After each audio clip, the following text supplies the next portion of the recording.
नमस्कार दर्शक बंधु आमी सुमित और आपनारा देखছেন শ্রেয়ান বার ইউটিউব চ্যানেলের পক্ষ থেকে জানাই সবাইকে সাদর আমন্ত্রণ।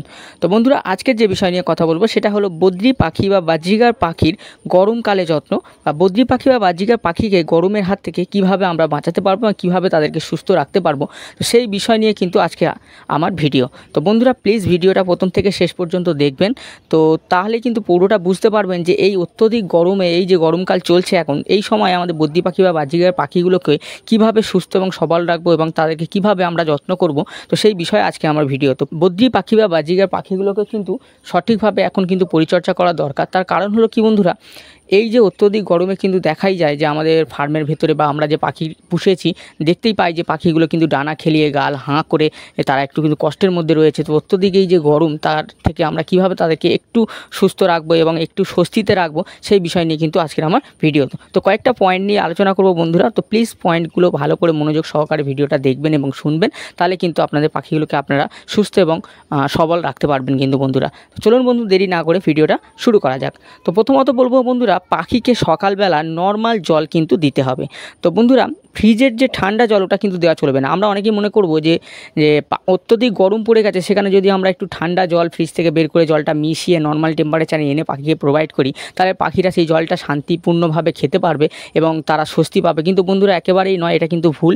ফ্রিজের জল কিন্তু পাখিকে প্রোভাইড করা চলবে না, সেখানে কিন্তু পাখি অসুস্থ হওয়ার প্রচণ্ড চান্স থাকে যায়। তো সেই জন্য বন্ধুরা ফ্রিজের জল কিন্তু আমরা পাখিকে প্রোভাইড করব না।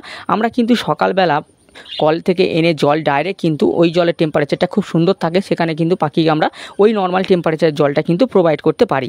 এবং কোনো দিন বন্ধুরা আমরা ওই জলের মধ্যে গ্লুকোজ বা কিংবা ওআরএস কিন্তু দিয়ে জলটা প্রোভাইড করতে পারি। তাতে কিন্তু পাখি যদি খায় পাখির হেলথ ভালো থাকবে। এবং আমরা কিন্তু যে ইলেকট্রোকন ব্যবহার করি সেটাও কিন্তু ওই জলের মধ্যে মিশিয়ে পাখিকে প্রোভাইড করতে পারি। এবং মাঝে মধ্যে বড় জায়গায় জল দিতে হবে, যেখানে সেই জলে ওরা কিন্তু নিজেরা যেন স্নান করতে পারে এবং নিজেদের শরীরকে ঠান্ডা রাখার জন্য ওটা কিন্তু করতে পারে। তো তার জন্য আমাদের একটা বড় পাত্রে সপ্তাহে অন্তত 2 দিন কিন্তু ওদের জলটা দিতে হবে বা জলের ব্যবস্থা করতে হবে। তো দ্বিতীয় পয়েন্ট যেটা আসে বন্ধুরা, সেটা হলো এমনভাবে খাঁচাকে রাখতে হবে যেন একদিক থেকে হাওয়া বাতাসটা প্রবেশ করতে পারে এবং অন্য দিক থেকে সেই হাওয়াটা যেন বেরিয়ে যেতে পারে, যাতে কেজের মধ্যে বা খাঁচার মধ্যে যেন গরম টেম্পারেচারটা না থাকে, সেটা যেন নর্মাল টেম্পারেচারে পরিণত হয়। যেহেতু হাওয়া একদিক থেকে ঢুকবে এবং একদিক থেকে হাওয়া বেরোবে, সেখানে কিন্তু খাঁচার বা কলোনি বলুন বা কেজ বলুন বা মাস্টার কেজ বলুন, সেখানে কিন্তু সেই রুমের ভিতরে টেম্পারেচারটা কিন্তু নর্মাল থাকবে। এটা কিন্তু আমাদের মাথায় রাখতে হবে। এরকমভাবে কিন্তু খাঁচার চারিদিকের ঝাঁপটা বা পলিথিন দিয়ে যে আমরা ঘিরে রেখেছিলাম শীতকালে, সেগুলো কিন্তু খুলে রাখতে হবে। তাহলেই কিন্তু পাখিগুলো কিন্তু নর্মালি কিন্তু খুব সুন্দর এবং স্বাভাবিক থাকবে। এবং বন্ধুরা অনেক সময় আমরা করতে পারি কি, পাখার ব্যবস্থা আমরা করতে পারি, বা দেখা যায় যে অ্যাডজাস্ট ফ্যান কিন্তু আমরা অনেক সময় লাগাতে পারি, যেখানে গরম হাওয়াটা বাইরে বের করে দেয়। তো অনেক সময় আমরা পাখারও ব্যবস্থা করতে পারি, তবে খেয়াল রাখতে হবে পাখির গায়ে ডাইরেক্ট যেন হাওয়াটা না যায়। 3 নম্বর পয়েন্ট যেটা আসে বন্ধুরা, গরমকালেও কিন্তু পাখির রোদের প্রয়োজন আছে এবং ডাইরেক্ট রোদ্দুরটা যেন পাখির গায়ে না লাগে, সেই দিকে কিন্তু আমাদের কিন্তু খেয়াল করতে হবে। রোদ্দুরটা কিন্তু খুবই প্রয়োজন পাখির। সকালবেলা অন্তত 10 থেকে আধ ঘন্টা যদি আমাদের পাখির কেজের মধ্যে বা কলোনির মধ্যে রোদ্দুর পড়ে, তাহলে কিন্তু কোনো ক্ষতি নেই। কিন্তু আস্তে আস্তে বেলা যখন বাড়বে, তারপরের যে রোদ্দুরের তেজটা কিন্তু খুব গরম হয়। তো সেই জন্য সেই রোদের তেজটা যেন পাখির গায়ে সরাসরি না আসে, সেই দিকে কিন্তু আমরা কোনো কিছু দিয়ে কিন্তু সেটাকে একটু ছায়ায় পরিণত করতে পারি, ঘিরে দিতে পারি, যেখানে ছায়া থাকে পাখিগুলো যেন ঠিক থাকে। তো সেদিকেও কিন্তু আমাদের খেয়াল রাখতে হবে বন্ধুরা।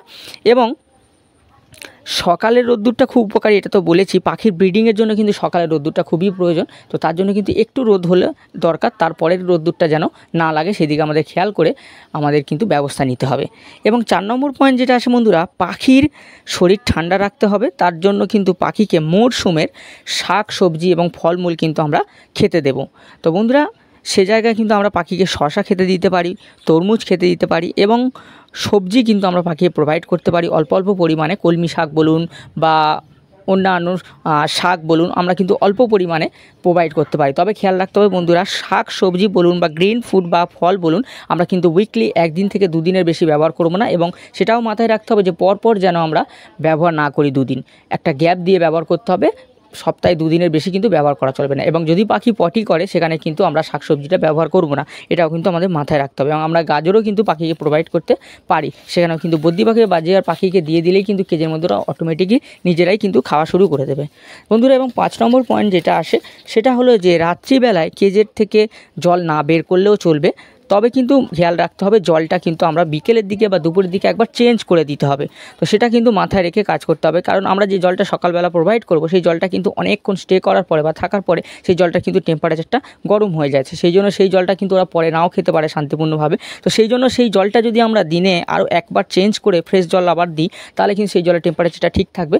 এবং সন্ধ্যের পরে জল আমরা না বের করলেও চলবে, সেই জলটা যদি পাখি খায় সেখানে কোনো অসুবিধা হবে না, যেহেতু অত্যধিক গরম পড়ে গেছে এখন। তো এবং দিনে দুবার জলটা চেঞ্জ করলে আমার মনে হয় ভালো হয়। এবং 6 নম্বর পয়েন্ট যেটা আসে বন্ধুরা, সেটা হলো কেজ পরিষ্কার রাখতে হবে, দানা এবং জলের পাত্র ভালোভাবে পরিষ্কার করে রাখতে হবে সব সময়ের জন্য, যেহেতু গরমকাল ফাঙ্গাস তৈরি হবে এবং অত্যধিক গরমে অনেক জীবাণু তৈরি হয়, সেই জন্য আমাদের কেজটাকেও পরিষ্কার রাখতে হবে এবং দানার বাটি এবং জলের পাত্র অবশ্যই পরিষ্কার করে তারপরে কিন্তু খাবার প্রোভাইড করতে হবে। এবং 7 নম্বর পয়েন্ট যেটা আসে বন্ধুরা, পাখির গায়ে জলের স্প্রে করতে হবে, তবে খেয়াল রাখতে হবে যদি ফিমেল পাখি ডিমে থাকে তাহলে কিন্তু ফিমেলকে জলের স্প্রে না করাই ভালো। তার কারণ অনেক সময় কী হয়, ফিমেলের গায়ে যখন জলের স্প্রেটা করি আমরা, সেই গা ভিজে অবস্থায় সে যদি পাখি গিয়ে ডিমের ওপরে বসে বা তা দেয়, সেখানে ডিম খারাপ হয়ে যাওয়ার একটা চান্স থাকে। তবে বলবো না যে একেবারেই খারাপ হয়ে যায়, অনেক সময় তা কিন্তু নয়। তবে আমরা রিস্ক নেব না, রিস্ক নেওয়ার দরকার নেই। যারা নতুন পাখি পালন শুরু করেছেন বা নতুন ব্রিডিং স্টার্ট করেছেন, সেখানে যদি ডিম নষ্ট হয়ে যায় বা কোনো কারণে, তখন খুবই খারাপ লাগবে, মোটিভেশনটা নষ্ট হবে। তার জন্য বলবো যে ফিমেল পাখি হাঁড়ির মধ্যে থাক, বাইরে যারা আছে তাদের গায়ে স্প্রে করুন, বা ডিমে নেই তাদের গায়ে স্প্রে করুন বা অল্প করে স্প্রে করুন, খুব একটা অসুবিধা হবে না, এটা কিন্তু মাথায় রাখতে হবে। এবং তার পরের পয়েন্ট যেটা আসে বন্ধুরা, অত্যধিক গরম যখন থাকবে তখন কিন্তু আমরা এগ ফুড ব্যবহার করবো না। আমরা জানি যে আমরা সব ফুড ব্যবহার করি, গম ভিজিয়ে আমরা প্রোভাইড করতে পারি, নানা রকম গমের সাথে মুগ ডাল, মুসুর, কড়াই এগুলো ভিজিয়ে কিন্তু আমরা পাখিকে প্রোভাইড করতে পারি। 24 ঘন্টা ভেজানোর পরে পাখিকে প্রোভাইড করলে পাখি কিন্তু সব ফুড খেতে পছন্দ করে। তবে উইকলি আমরা শিডিউল তৈরি করে সেগুলোকে দেবো, এবং এগ ফুডও শিডিউলের মধ্যে পড়ে এবং সব ফুডের মধ্যে পড়ে। কিন্তু অত্যধিক গরম যখন পড়বে তখন আমার মনে হয় বা আমার অ্যাডভাইস এটাই যে এগ ফুড না দেওয়াই ভালো, কারণ এগ ফুড একটা গরম জাতীয় খাবার, পাখিকে হিট আনে এবং শরীর গরম করে। তো সেই জন্য এই অত্যধিক গরমে এগ ফুড না দিলেও চলবে। তো অত্যধিক গরম থাকলে আমার মনে হয় না দেওয়া ভালো। এবং লাস্ট পয়েন্ট যেটা আসে বন্ধুরা, মেডিসিনের ব্যবহার কিন্তু কমাতে হবে। যেহেতু অত্যধিক গরম পড়ে গেছে, সেখানে আমরা যদি ভিটামিন এবং ক্যালসিয়াম বেশি হারে প্রোভাইড করি পাখিকে, সেখানে কিন্তু পাখির শরীর গরম হবে এবং পাখির কিন্তু লুজ মোশন আসতে পারে। তখন কিন্তু ব্রিডিংয়ের থেকে আরও পাখি কিন্তু মাদার পাখিগুলোর ক্ষতি হবে বা ধাড়ি পাখিগুলোর কিন্তু ক্ষতি হবে। সেই জন্য আমাদের চেষ্টা করতে হবে মেডিসিনের ব্যবহারটা খুব অল্প পরিমাণে করা, এবং উইকলি যে মেডিসিন আমরা ধরুন 2বার ব্যবহার করতাম সেখানে 1বার ব্যবহার করুন, সেখানে কোনো অসুবিধা হবে না। এটা আমাদের চেষ্টা করতে হবে মেডিসিনের ব্যবহারটা একটু কমিয়ে রাখতে হবে, এবং আমরা বেশি বেশি করে ইলেকট্রোকন ব্যবহার করতে পারি, শরীর ঠান্ডা থাকে যাতে, এবং প্লেন জল ব্যবহার করতে পারি। যেহেতু এখন ব্রিডিংটা আমাদের কিন্তু নেওয়াটা খুব প্রয়োজন নেই, সেখানে পাখিগুলোকে সুস্থ রাখাটাই আমাদের প্রয়োজন। তবে এই নয় যে ব্রিডিং নেওয়া যাবে না, পাখির থেকে কিন্তু ব্রিডিং নেওয়া গরমকালে যায়। বদ্রি পাখি বা বাজরিগার পাখি কিন্তু সারা বছরই ব্রিড করে। তো বন্ধুরা, ভিডিওটা শেষ পর্যন্ত দেখবেন। আর নেক্সট ভিডিও আমি যেটা আনতে চলেছি সেটা হচ্ছে যে এই অত্যধিক গরমে পাখির থেকে আমরা কিভাবে ব্রিডিংটা নিতে পারবো, এবং সেই পাখির থেকে কি ব্রিডিংটা নেওয়া চলবে এই গরমে এবং কিভাবে নেওয়া যাবে, তো সেই পাখিকে কিভাবে পরিচর্যা করলে আমরা ব্রিডিংটা সহজে নিতে পারবো, তো সেই বিষয় নিয়ে কিন্তু নেক্সট ভিডিও আমি আনতে চলেছি বন্ধুরা। তো প্লিজ ভিডিওটা দেখবেন এবং পরের ভিডিওর জন্য অপেক্ষা করুন, এবং চ্যানেলে যদি নতুন এসে থাকেন তো প্লিজ চ্যানেলটাতে সাবস্ক্রাইব করে রাখুন এবং পাশে থাকা বেল আইকনটা টিপে দিন, যাতে করে নতুন ভিডিও আপলোড করলে আপনার কাছে পৌঁছায় এবং আপনারা দেখে কিছুটা উপকার পেতে পারেন বন্ধুরা। তো দেখা হচ্ছে পরের ভিডিওতে। ভালো থাকবেন, সুস্থ থাকবেন, দেখতে থাকবেন শ্রেয়ান বার্ড ইউটিউব চ্যানেলের পক্ষ থেকে জানাই সকল দর্শক বন্ধুদের ধন্যবাদ।